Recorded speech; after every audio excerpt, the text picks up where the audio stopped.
بسم الله الرحمن الرحيم يا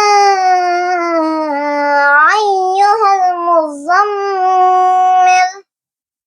قم الليل إلا قليلا نصفه أو انقص منه قليلا أو زد عليه ورتل القرآن ترتيلا إن سنلقي عليك قولا ثقيلا إن ناشئة الليل هي أشد وطئا وأقوى مقيلا إن لك في النهار سبحا طويلا واذكر اسم ربك وتبتل إليه تبتيلا رب المشرق والمغرب لا إله إلا هو فاتخذه وكيلا واصبر على ما يقولون واحذرهم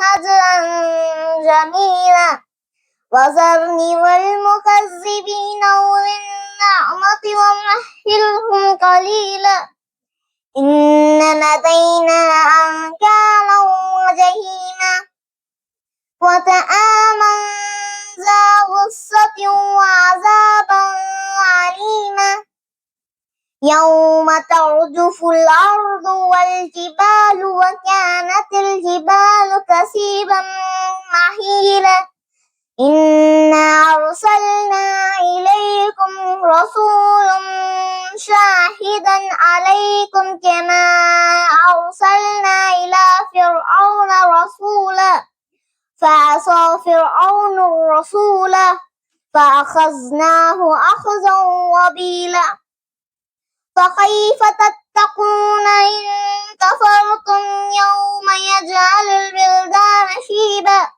السماء منفطر به كان وعده مفعولا إن هذه التذكرة فمن شاء اتخذ إلى ربه سبيلا جزاك الله خير. அளவிலா கருணையும் இடையிலா கிருபையுடைய அல்லாஹ்வின் திருப்பெயரால் 73வது அத்தியாயம் சூரா முஸம்மில். போர்த்திக் கொண்டு படுத்திருப்பவரே, இரவில் எழுந்து தொழுவீராக, ஆனால் கொஞ்ச நேரம், அதாவது பாதி இரவு அல்லது அதைவிட சற்று குறைவாகவோ அல்லது கூடுதலாகவோ தொழுவீராக. மேலும் குர்ஆனை நிறுத்தி நிதானமாக ஓதுவீராக. தினமாக நாம் உன் மீது கனமானதொரு வாக்கை இறக்கப் போகின்றோம். உண்மையில் இரவில் எழுந்திருப்பது மனதை கட்டுப்படுத்துவதற்கு மிகவும் பயனுள்ளதாகவும் குர்ஆனை நேர்த்தியாக ஓதுவதற்கு மிகவும் ஏற்றதாகவும் இருக்கின்றது. பகல் நேரங்களிலோ உமக்கு நிறைய பணிகள் உள்ளன. உம் இறைவனின் பெயரை நினைவு கூர்ந்து கொண்டிருப்பீராக. மேலும் அனைத்தையும் விட்டு அவனுக்காகவே ஆகிவிடுவீராக.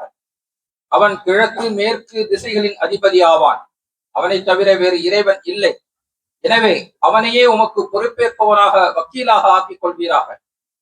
மேலும் இம்மக்கள் எவற்றையெல்லாம் புனைந்திருக்கின்றார்களோ அவற்றின் மீது பொறுமை கொள்வீராக.